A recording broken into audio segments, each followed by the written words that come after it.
Selamat datang para pengguna elemen air dan penghobi ikan goldfish. Di channel ini saya akan membagikan tips dan trik, eksperimen, dan review produk dunia air. Sebelum lanjut, jangan lupa tekan tombol subscribe-nya, like, dan kalau bermanfaat silahkan di-share. Oke, lanjut gas.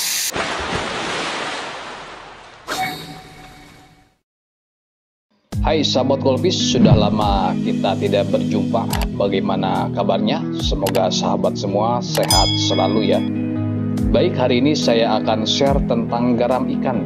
Ya, garam ini adalah garam sejuta umat yang wajib sahabat miliki apabila mulai hobi ikan hias.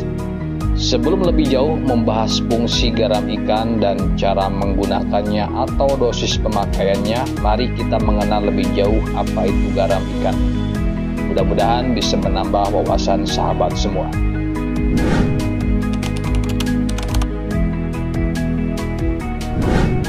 Garam ikan itu adalah sumbernya dari air laut yang diproses dengan cara diuapkan atau dijemur sampai mengeras, lalu dipanen, diambil dengan alat khusus sehingga membentuk kristal putih seperti ini.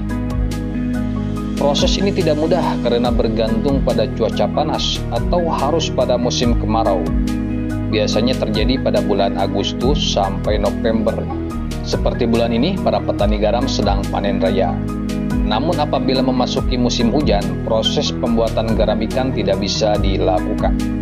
Lalu bayangkan apabila harusnya musim kemarau cuaca panas lalu tiba-tiba hujan, langsung gagal panen dong ya. Setelah dipanen, garam ikan akan dibersihkan menggunakan air laut yang sudah tua.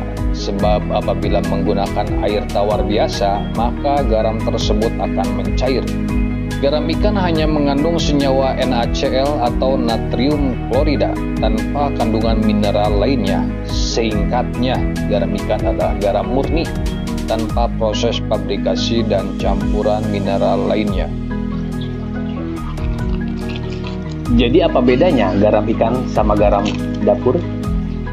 Berbeda dengan garam dapur, walaupun sama-sama mengandung NaCl, namun garam dapur sudah diberikan mineral tambahan berupa yodium dan sudah melewati proses pabrikasi sehingga tekstur garam dapur lebih halus daripada garam ikan.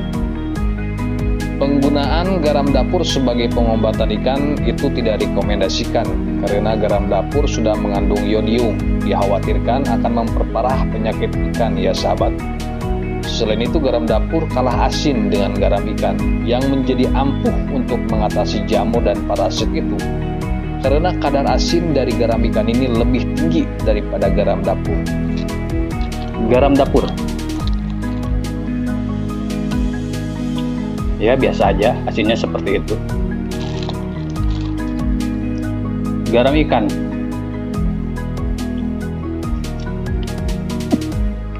ini asin banget kawan. Silakan dicoba, asin banget. Garam ikan memiliki banyak manfaat untuk dunia air, khususnya dalam dunia ikan hias. Berikut ini adalah fungsi dan manfaat garam ikan.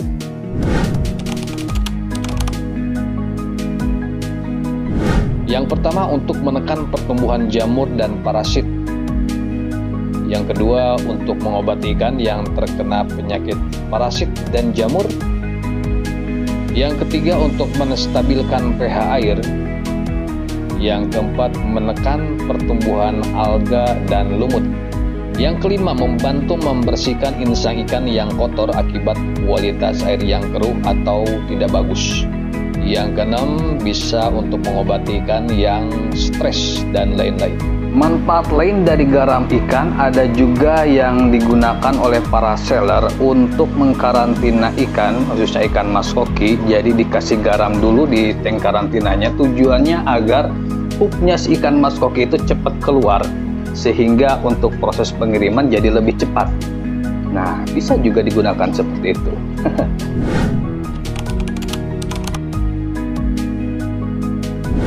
Sebenarnya di dalam bungkus garam ikan sudah tertera ya bahwa disarankan dosis pemakaian garam ikan adalah 0,1% per volume air. Nah, bagaimana cara menghitungnya? saya coba hitungkan dengan kolam bervolume air 10.000 liter. Bagi sahabat yang masih bingung menghitung volume air, silakan dicek video short saya yang ini. Oke, anggaplah sahabat punya kolam dengan volume air 10.000 liter. Maka cara menghitung dosis garam ikan ini adalah 0,1% dikali 10.000, maka hasilnya adalah 10. Artinya 10% dari 10.000 liter air adalah 1 kilo garam ikan. Dan 1 kilo itu sama dengan 1000 gram. Bagaimana kalau 1000 liter? Berarti 100 gram garam ikan. Dan bagaimana kalau 100 liter air? Berarti 10 gram garam ikan. Jadi apabila sahabat punya tank akuarium dengan volume air 200 liter, atau kita contohkan saja tank saya yang berukuran panjang 100, lebar 50, dan tinggi permukaan airnya itu 45, itu bervolume air 225 liter. Artinya untuk ukuran tank akuarium dengan ukuran tersebut cukup dengan menggunakan 20 gram lebih sedikit garam ikan. Jadi 20 gram itu berapa? Harus pakai timbangan emas dong ya takarannya. Oke, tenang, saya ada solusinya. Kita tanya sama Mbah Google. Lanjut. Jadi 1 sendok garam ikan sama dengan 10 gram garam ikan. Jadi kalau 20 gram itu sama dengan 2 sendok makan. Dan silakan diaplikasikan untuk tank akuarium sahabat atau kolam ikan yang sahabat miliki. Tentu saja sebelumnya dihitung dulu volume airnya.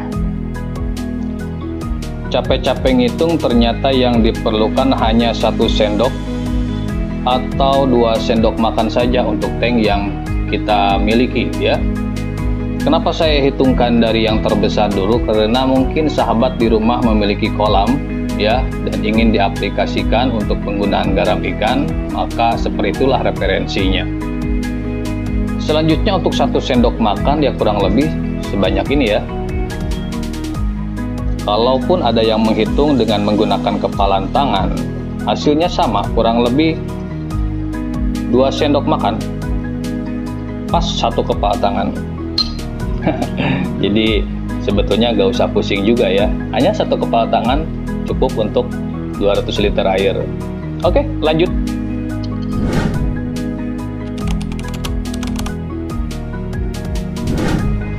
Baik, pada poin ini saya akan share tentang treatment saya dalam menggunakan garam ikan ya.